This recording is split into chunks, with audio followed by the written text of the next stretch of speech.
In this video we're gonna show you how to style facial hair pieces with traditional curling irons. These are some typical irons that we are using, and I'm gonna use especially two of them in this video. I'm gonna use the middle of the round curling irons and the moustache iron. This is the oven that we heat the curling irons in. I usually put it around 250 degrees Celsius. I'm not sure what that would be in Fahrenheit. Anything above this will burn the hair immediately. Just put the curling irons in to warm up. Occasionally turn them so you get an even heat. Here you can see some of the basic how you handle them. The spinning is for cooling it down. I know when the temperature is correct because I've learned what the iron smells like at the correct temperature. And a lot of it is based on tiny little movements, just like this one I'm showing here. Again, cooling. So we're going to start here now on styling a beard. This is not a tutorial on how to cut the hair in them, but I'm going to assume that you already know how to cut a beard, and this is just about the traditional styling.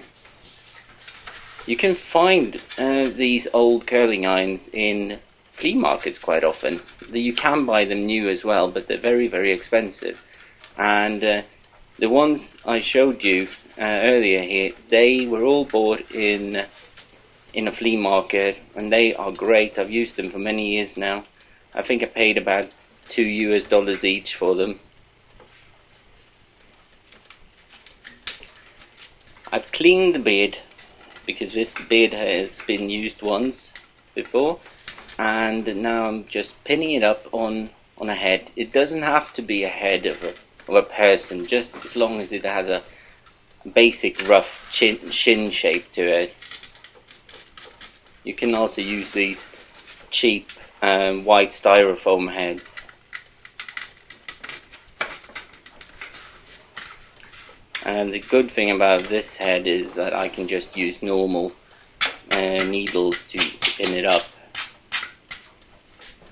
I start off with brushing it through. Once one of the needles broke, so I'm just replacing that one.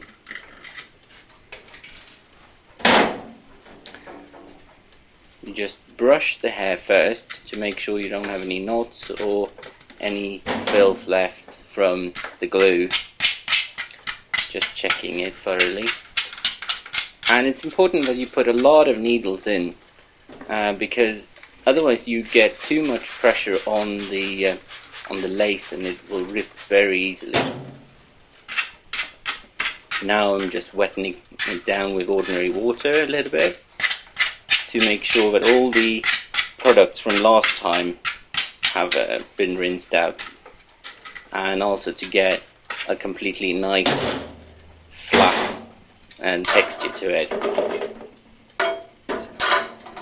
You don't always have to do that, but in this case I thought it would be a good thing to show. And I'm combing it a little bit as well, making sure it's perfectly clean.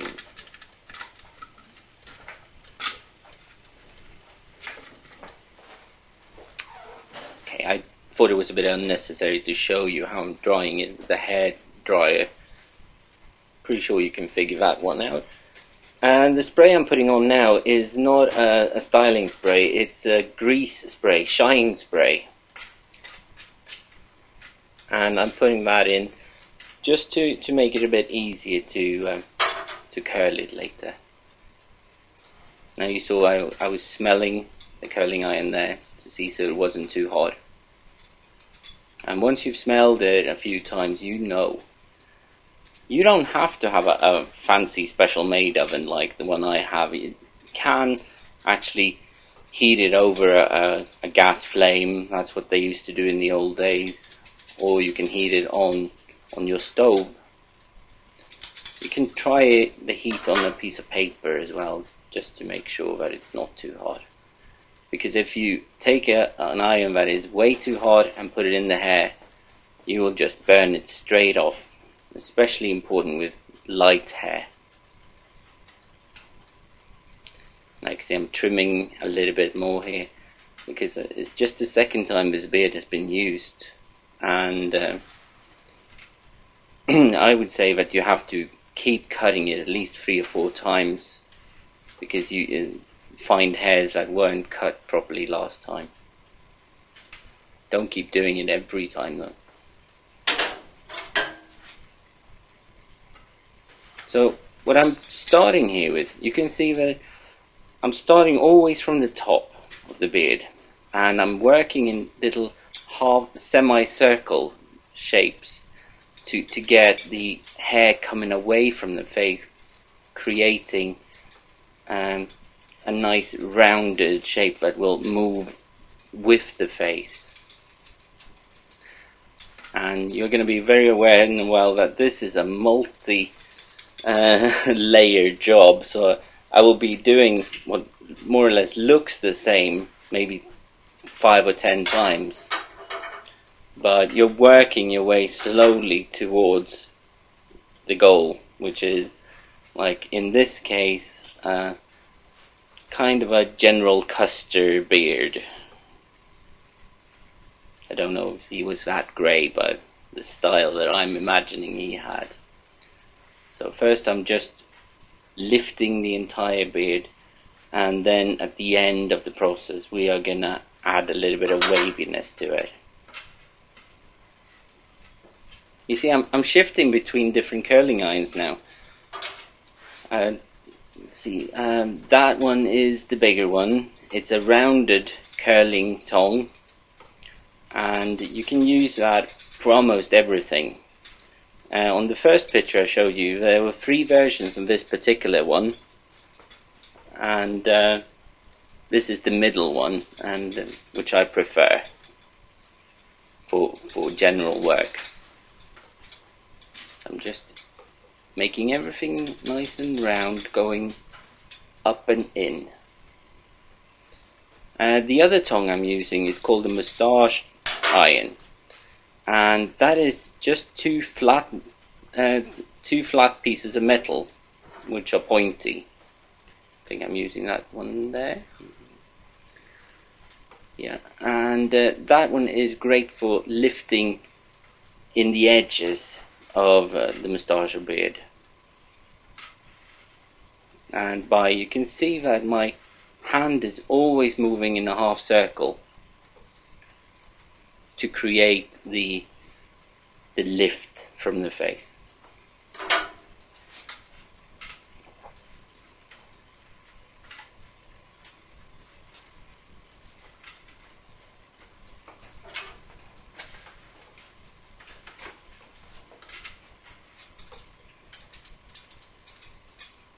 See, now the shape starts to come out a bit more. From the beginning it was just pointing straight downwards. I have heard of people that have tried and modified ordinary tools, like a pair of pliers and things, to work for this kind of thing with pretty good success. So that's something you could try as well.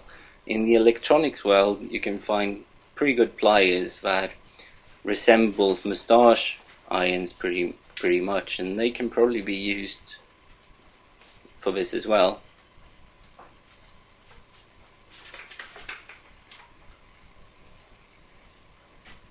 Whenever I'm combing a beard, it's very important to angle the comb downwards, so the pegs of the comb don't go into the lace, because you will rip the lace pretty quickly. So I'm leaning it away from the face. Sometimes when I'm doing this, you can see a bit of smoke coming up from the hair. That is not hair burning in this case. It is the shine spray, which contains a lot of fat, and the fat boils away. if you are burning the hair, you will know it, because it's a lot more smoke.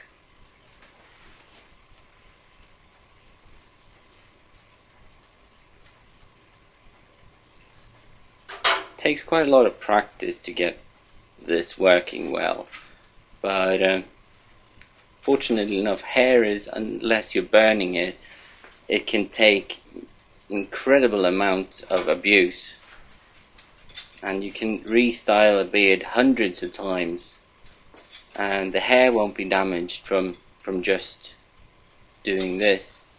What damages false beards and moustaches is more the glue that you apply it with.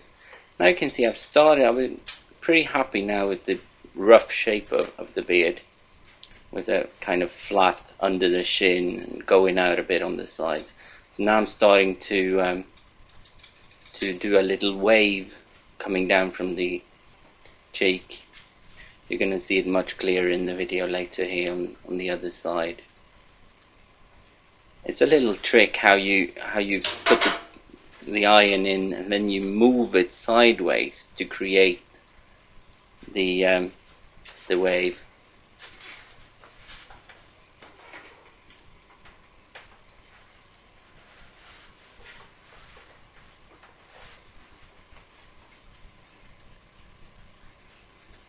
You see, I keep moving the head backwards and forwards quite a lot, because it's very important that you get a balance in it, so it's looking fairly the same on each side, unless you specifically want it to look different. Here, just under your lower lip, I like to lift it very high. So what I'm doing is I'm curling in little rolls of hair there, which I'm later gonna comb out, but it stays quite neatly in place with that. Looks crazy at the moment, but it will look good at the end.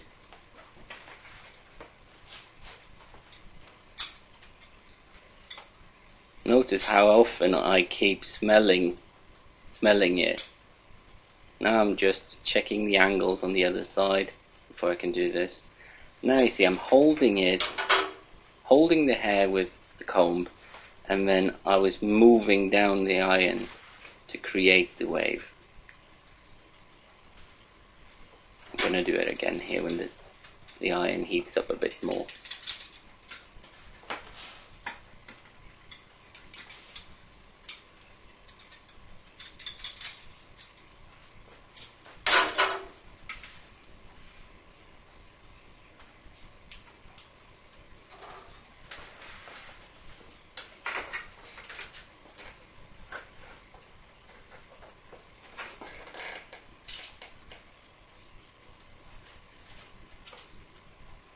I always lift it quite a lot up at the sideburn area as well, because when I put it on I want to be able to comb it down there, so it's not actually going to be that high when it comes onto the face, but I prefer to have it pretty high before I start. Now you're going to see how I'm faking the wave in it. Grabbing hold with the comb and just moving the tongue downwards.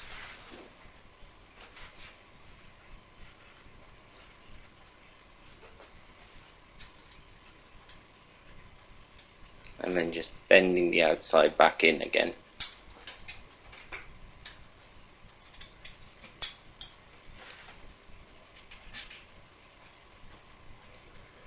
Sometimes you have to do things a bit odd looking when you're having it on the fake head, but sometimes I want to put some extra loose hair.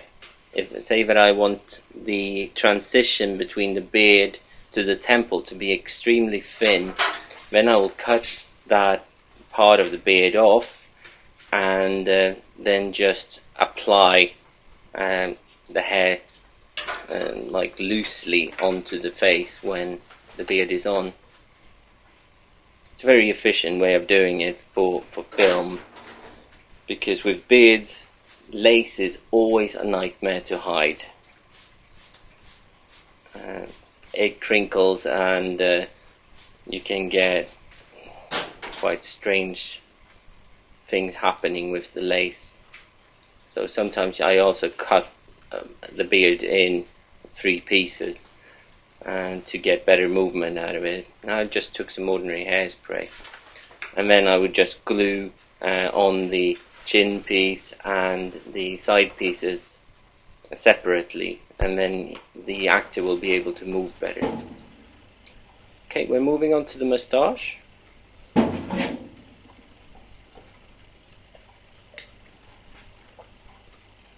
The moustache is much smaller, so I'm using smaller pins here, and I want to be able to work from above, so I'm putting it on a flat surface. And this is a rubber wig block, which is easy to put needles in. But I'm making sure there's just a tiny little metal head on these needles, so they won't interfere with what I'm doing.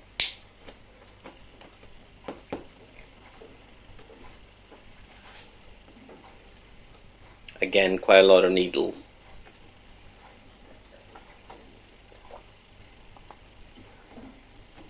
It's very easy to destroy the lace, so you have to be very careful.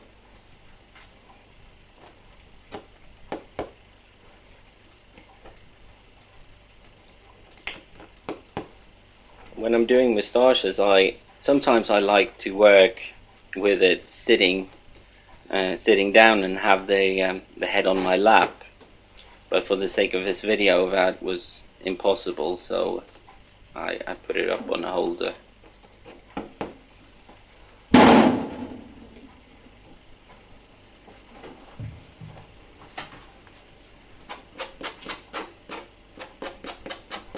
Notice the angle I hold the comb there whenever I'm combing it.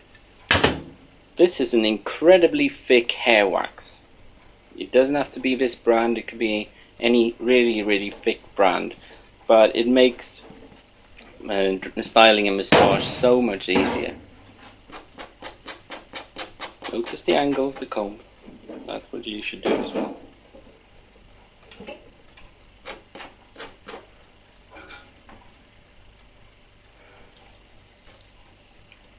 There, it was too hot. When you start learning how to smell the curling iron, you will burn your nose, and you will walk around with a little red dot on the tip of your nose for a while. You can always see in the makeup world who's just beginning to learn this. But it is the best way of doing it.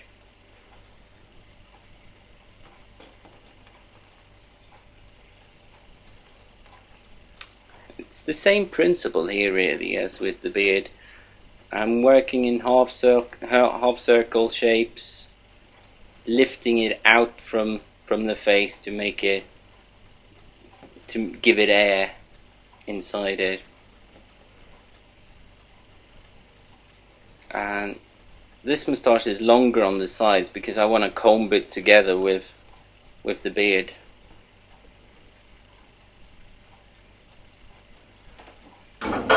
Because if you have it cut short all the way, it looks quite strange.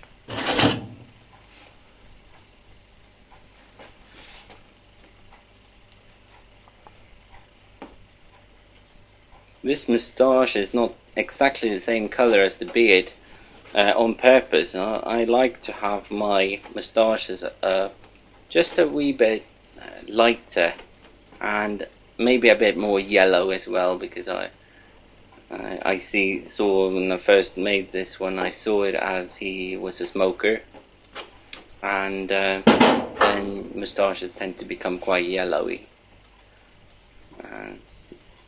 Cutting a little bit again there, the new hairs that come out or that you weren't completely 100% happy with from the last styling session.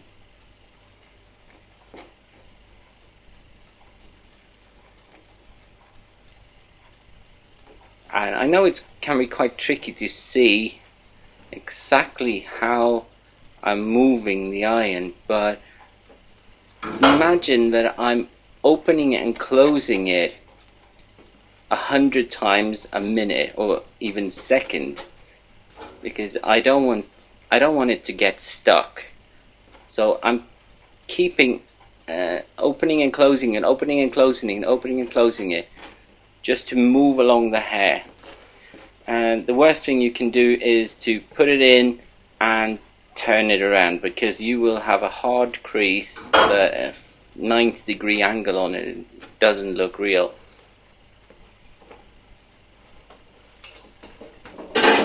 So movement is the key to all kinds of natural flow in a hairpiece. It's more or less done here now. And just doing some finishing touches before we put some more spray on.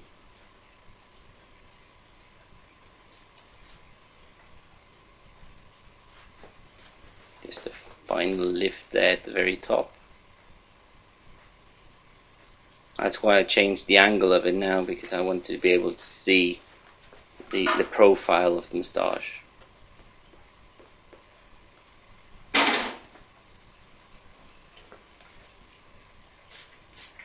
Gentle spray, and then I'm taking out the iron again to just burn in at the very bottom. I'm just burning it slightly, burning the spray into it, and that gives a really nice little look that he's a smoker as well.